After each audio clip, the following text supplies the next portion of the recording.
Somos a Igreja com a Paz de Cristo. Vamos fazer uma oração para agradecer ao nosso Deus pela oportunidade de estarmos aqui reunidos e glorificando o nome do Senhor. Amém?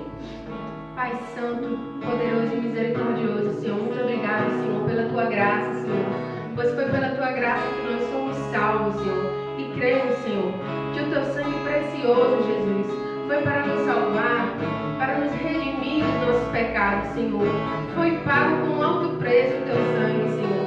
Nós te agradecemos, Senhor, pela oportunidade, Jesus, de estarmos aqui, debaixo da Tua graça, glorificando o Teu santo e maravilhoso nome.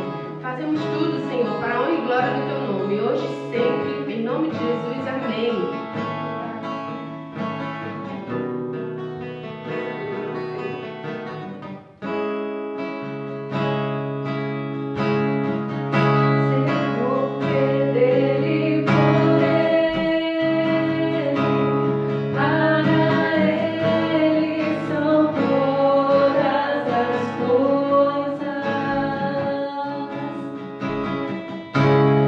Porque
Boa noite, graça e paz, amados que nos ouvem, que estão conosco mais uma vez nessa noite.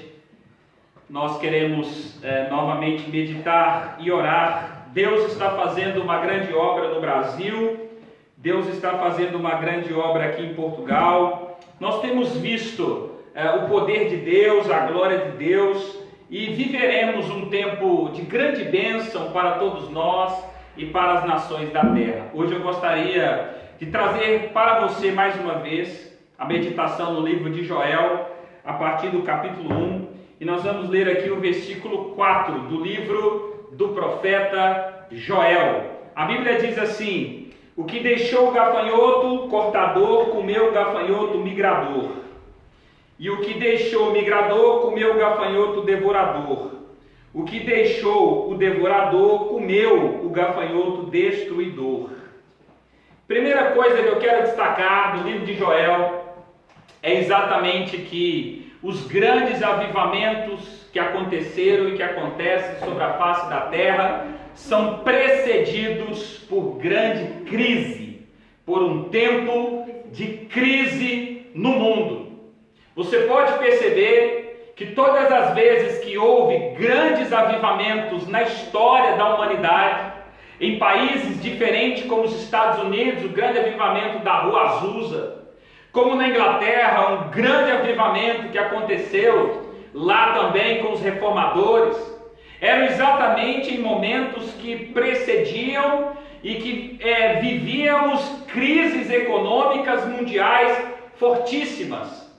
Portanto, a Bíblia está dizendo no livro de Joel que a grande promessa de Joel 2, 28 e 29, em que derramaria o meu espírito sobre toda a carne, foi precedido por um tempo onde gafanhotos comeram, devoraram e destruíram toda a plantação e trouxe um caos a nível nacional para o seu povo. Aqui diz no verso 10 que o campo estava assolado, a terra de luto, porque o cereal foi destruído, a vide se secou e os olivais se murcharam. A Bíblia está falando de quê? De crise.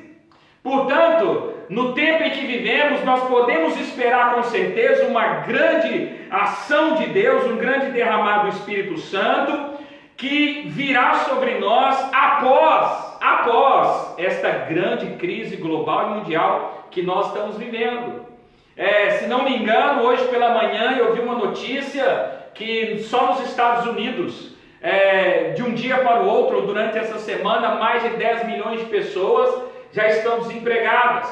Portanto, neste período em que estamos vivendo, que precede um grande avivamento, biblicamente falando, será no momento de crise mundial. Deus há de fazer uma grande obra nos nossos tempos e na nossa vida. Também o livro de Joel proclama aí no capítulo 2, que no verso de número 1, diz assim: tocai a trombeta em Sião, e dai voz de rebate no meu santo monte, perturbem-se todos os moradores da terra, porque o dia do Senhor vem e já está próximo. A segunda coisa que eu destaco é que os grandes avivamentos e os grandes derramados do Espírito Santo normalmente são precedidos por um momento de unidade, de clamor e de oração do povo de Deus. Tocai a trombeta. A Bíblia diz aqui em português, mas na língua original é o shofar. É o chifre do carneiro que o povo de Israel, os líderes israelitas, judaicos, tocavam para que toda a congregação se reunisse em um só local para buscar a Deus. Por isso, quando eu vejo uma notícia em que o presidente do Brasil, ele reúne a todos os evangélicos e todos aqueles que estão na mesma fé para jejuar e orar, eu vejo que isto precede ações bíblicas para um grande avivamento. Isso nos faz ler e nos faz levar a crer que Deus, durante esses dias, está preparando sobre a terra uma grande salvação, uma grande colheita de almas. Tocai a trombeta, tocai o shofar, reúnam-se os povos, congreguem as nações, reúnam os meus filhos, Deus quer congregar a todos, Deus quer reunir a todos para abençoá-los. Por isso, o tempo de unidade precede a grandes avivamentos de Deus.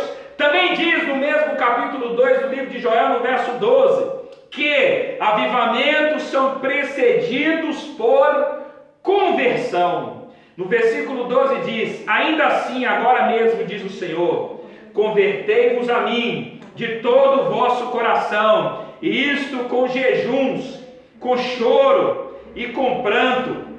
Rasgai o vosso coração e não as vossas vestes, convertei-vos ao Senhor nosso Deus, porque Ele é misericordioso e compassivo e tardio em irar-se, grande em benignidade, e se arrepende do mal. A Bíblia diz que Deus muda de sentença. Deus, Ele olha a mudança do homem, a conversão do homem, e muda também.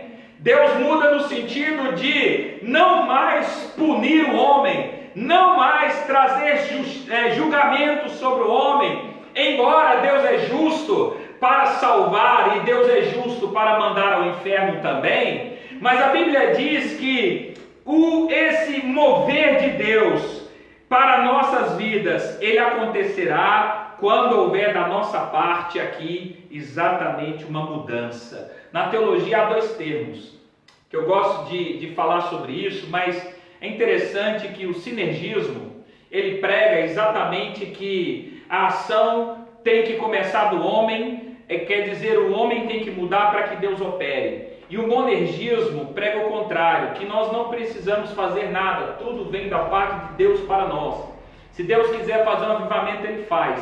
Nós não precisamos fazer nada na terra. Mas o sinergismo não. O sinergismo, ele prega e traz para nós a ideia de que nós estamos ligados, interligados como uma junta, como pessoas que oram aqui e o poder de Deus se manifesta aí. Nesse sinergismo, existem várias partes que trabalham conjuntamente, concomitantemente, para a execução de um propósito muito maior. E nós poderemos alcançar algo muito maior nesse sinergismo, nesta ação conjunta, nesta ação múltipla, nesta ação plural. Eu sei que se Deus quiser derramar um avivamento aqui na Europa, Ele derrama e não precisa de nós.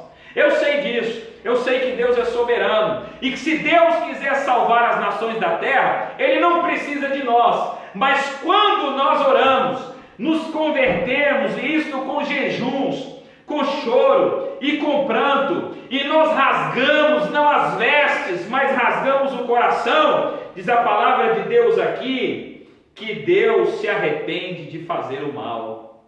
Lembram de Nínive? Quando Deus enviou o profeta Jonas para pregar a Nínive, 40 dias e Nínive seria subvertida. Nínive, o profeta saiu pregando na cidade, saiu levando a mensagem a todos os ninivitas. E eles, ao ouvirem a mensagem, se converteram a Deus. Houve um jejum nacional, houve um quebrantamento nacional. E Deus se arrependeu de fazer o mal. A sentença que era para eles de destruição se transformou numa grande bênção da parte de Deus. Quero te dizer que grandes avivamentos de Deus são precedidos por conversão de almas.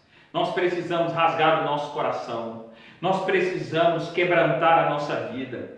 Nós precisamos mudar de atitude em relação a Deus, em relação à palavra. Nós precisamos dar prioridade, nós precisamos consagrar a nossa vida, nós precisamos renunciar a nós mesmos, para que o Senhor, Ele seja soberano na nossa vida e na nossa história. Também diz aqui, mais importante, o verso 17, capítulo 2, verso 17, a Bíblia manda um recado para os líderes, para nós pastores. A Bíblia diz: chorem os sacerdotes, ministros do Senhor, entre o pórtico e o altar, e orem. Poupa o teu povo, ó Senhor, e não entregues a tua herança ao opróbrio, para que as nações façam escárnio dele, porque hão de dizer entre os povos: onde está o seu Deus? Meus amados, nesta noite quero te dizer mais uma coisa: avivamentos são precedidos pela oração, pelo quebrantamento dos líderes espirituais de uma nação. Não basta que um presidente da República decrete jejum. É preciso que todos os líderes, todos nós reconheçamos que nós precisamos de Deus.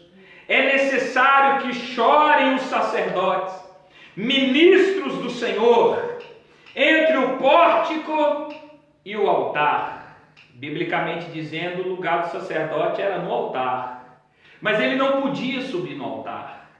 Portanto, Deus disse, entre o pórtico, entre a segunda parte do templo e o altar, chorem ali, quebrantem-se, busquem a Deus e peça, poupa, ó Deus, ó Senhor, o teu povo, e não entregues a sua herança à vergonha. Não permita que a tua igreja sofra esta vergonha. Não permita que nós cristãos sejamos exterminados, mortos por um vírus. Poupa, ó Deus, o teu povo. Poupa, ó Senhor, os teus filhos. Eu me lembro quando houve um tsunami em 2005 nos Estados Unidos. As casas de muitas pessoas foram destruídas. Mas Deus guardou também muitos cristãos, de forma que as suas casas não foram atingidas por aqueles tsunamis. Eu sei que Deus guarda, eu sei que Deus livra, eu sei que Deus poupa o seu povo e não permite que nós soframos esta vergonha. Isto é uma vergonha para nós. Por isso que nós precisamos chorar diante de Deus. Por isso que nós precisamos nos quebrantar diante de Deus. Então o Senhor se mostrou zeloso da sua terra e compadeceu-se do seu povo. Compaixão. Deus, ele tem empatia, mas Deus também tem compaixão. Ele se coloca em lugar de. Deus sente a dor do homem. Ele se coloca no nosso lugar. E Deus sabe que o nome dele, ele tem que ser honrado através de nós.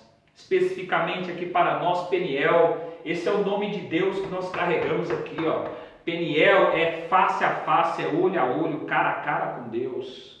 Esse nome é hebraico, esse nome tem raízes, que traz para nós uma mensagem que nós carregamos o nome de Deus nas nações. Nós precisamos levar este nome, honrar este nome, proclamar este nome.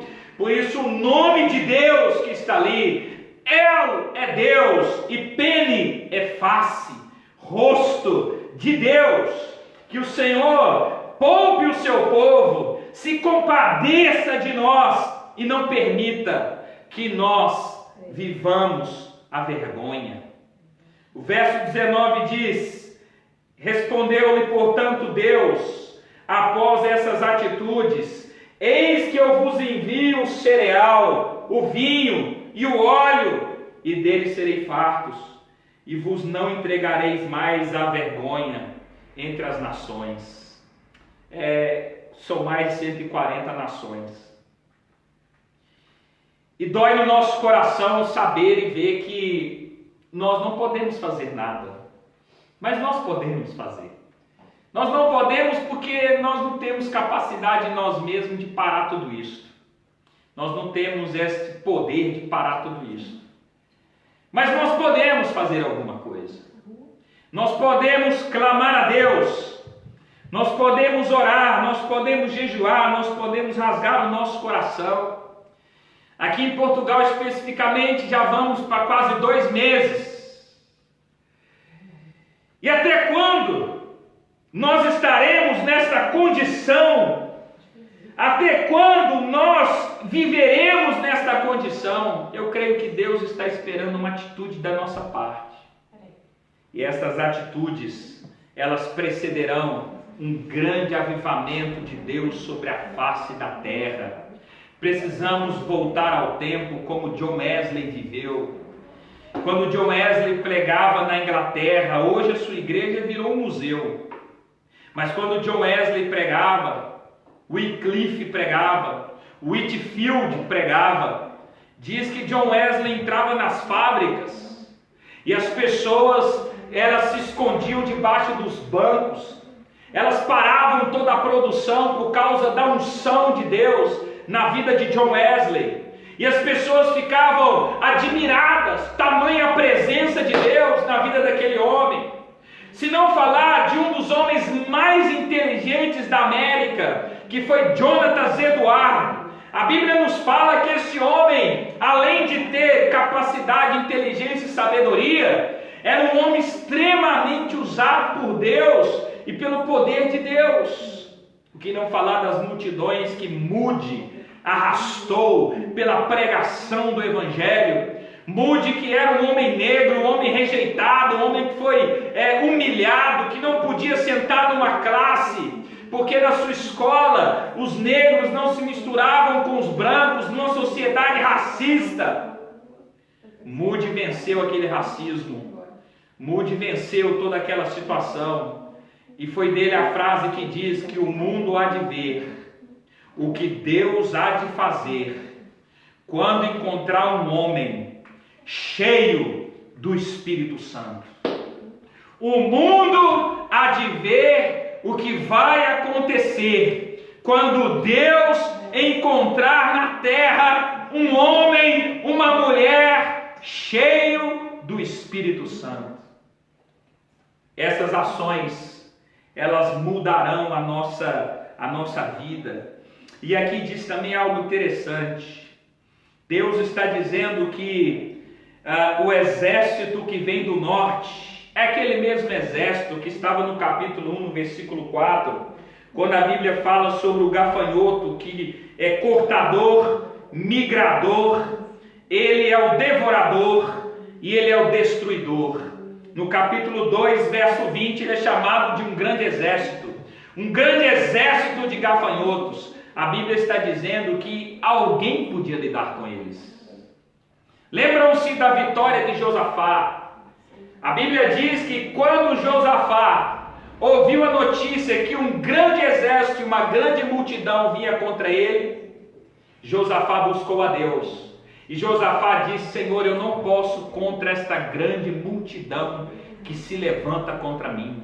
Nós somos pequenos diante daquele desafio. Aqui Deus está dizendo também da mesma forma: mas o exército que vem do norte, eu removerei para longe de vós, lançá-lo-ei em uma terra seca e deserta. Vamos orar ao Senhor para que Deus envie esse vírus para os confins dos lugares mais quentes da terra, porque dizem que acima dos 30 graus ele não sobrevive. Então que venha um sopro de Deus e envie esse vírus para os desertos. Ele vai morrer lá. Nós viveremos a vitória do Senhor. Deus é poderoso para fazer bater um vento sobre a terra e lançar esse vírus para o lugar mais quente, quem sabe lá para o inferno, e lá ele seja destruído. Lá ele não sobrevive. A Bíblia está dizendo aqui, removerei para longe de vós, lançá-lo-ei em uma terra seca, deserta. Lançarei a sua vanguarda para o mar oriental, a sua retaguarda para o mar ocidental. Subirá o seu mau cheiro e subirá a sua podridão, porque agiu poderosamente. Deus é poderoso para soprar um vento em Portugal. Deus é poderoso para soprar um vento aí no Brasil. Deus é poderoso para soprar o ruá de Deus, o sopro, o hálito de Deus. Como diz o pastor Reuel Feitosa, o bafo de Deus. Deus sopra e faz cessar e desaparecer de uma vez por todas este mal. Os grandes avivamentos são precedidos pelas atitudes do homem. E aqui falam que geralmente em tempo de crise, eles são precedidos por um tempo de conversão, eles são precedidos por um tempo de arrependimento, eles são precedidos por um tempo de unidade, de congregação entre o povo de Deus. Ele é precedido pelo quebrantamento e o arrependimento dos líderes espirituais, pastores, missionários, obreiros, etc. Ele também ele é precedido exatamente por um desejo profundo de obediência à palavra de Deus.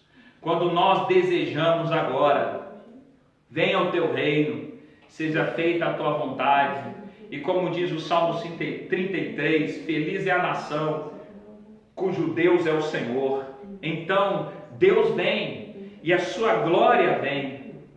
Esses textos nos trazem agora a menção sobre aquilo que Deus fará. Não temas, ó terra, regozija-te e alegra-te, porque o Senhor faz grandes coisas. Não temais, animais dos campos, alegrai-vos, pois, filhos de Sião, regozijai-vos no Senhor vosso Deus, porque Ele vos dará em justa medida a bênção que precisamos. As eiras se encherão de trigo, os lagares transbordarão de vinho e de óleo novamente. É aquele tempo de glória que as nações viveram, as nações que foram protagonistas no mundo e que tinham a economia mundial e pensavam, ninguém pode nos tocar. Deus tocou. E Deus quebrou tudo. E Deus está mudando o mundo. Mas se nós nos arrependermos, Ele proclama um novo tempo. Verso 25 diz assim: restituir-vos-ei. A restituição, ela vem por meio de uma mudança nossa. Nós temos que mudar. Deus não. Deus está no céu, nos ama e quer nos abençoar. Mas nós precisamos mudar. Restituir-vos-ei os anos que foram consumidos pelo gafanhoto, migrador, destruidor, cortador e coronavírus. Restituir-vos-ei os anos que o coronavírus destruiu a sua economia.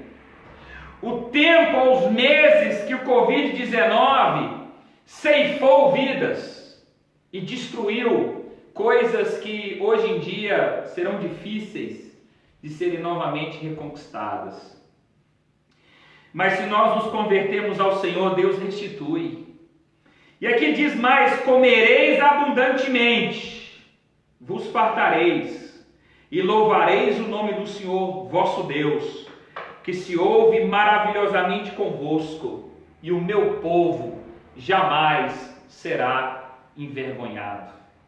É bíblico quando dizemos que o pecado traz vergonha, o pecado traz humilhação e traz derrota. Todas as vezes que nós pecamos, nós perdemos a bênção e a proteção de Deus, a não ser que nos arrependamos. E o nosso arrependimento traz Deus de volta para a nossa vida. Por isso, todas as vezes que nós pecamos e viramos as costas para Deus, nós estamos sujeitos à humilhação. Nós demos brecha para o inimigo, nós demos lugar para a ação do inimigo. Mas ainda que percamos uma batalha, nós não perderemos a guerra. Nós podemos ainda reverter essa situação. Nós podemos ainda mudar a história do nosso tempo e deixar aqui para gerações futuras, para os nossos netos e bisnetos e aqueles que virão depois, um testemunho que no nosso ano de 2020, Deus fez retroceder uma praga. Deus fez e lançou para longe um vírus mortal. Por quê? Porque nós ficamos de joelhos e com a boca no pó. Deus muda a nossa história.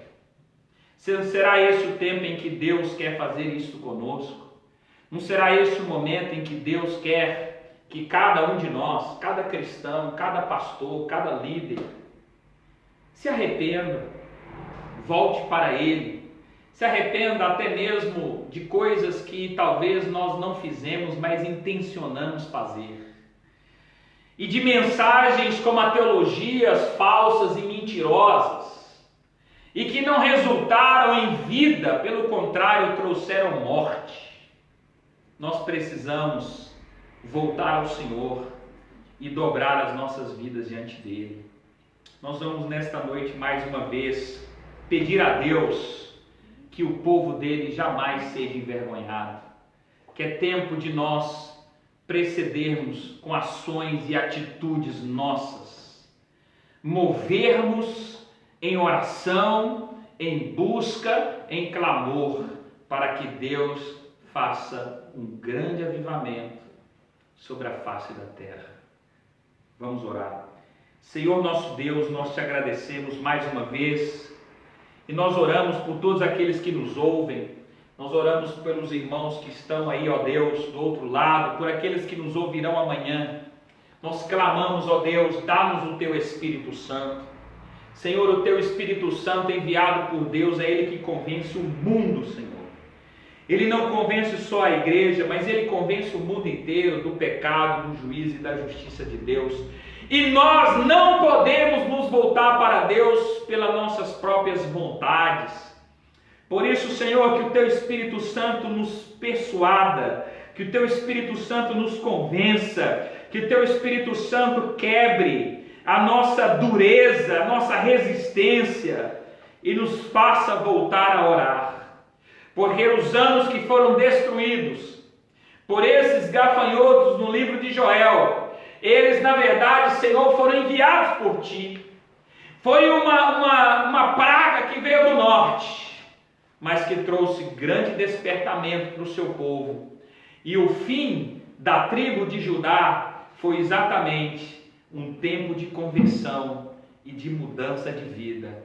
Nós oramos, Senhor, para que Tu abençoes poderosamente, para que nós nesse tempo vivamos de maneira sobrenatural. Guarda a Tua igreja, guarda o Teu povo, guarda, Senhor, a nossa vida pessoal, a nossa saúde. Senhor, abençoa também a nossa família, abençoa, Senhor, as nossas finanças, abençoa, Senhor, as nossas coisas. Toma conta de nós e dá-nos a Tua bênção, em nome do Teu Filho amado Jesus Cristo. Amém e amém. Amém.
Louvar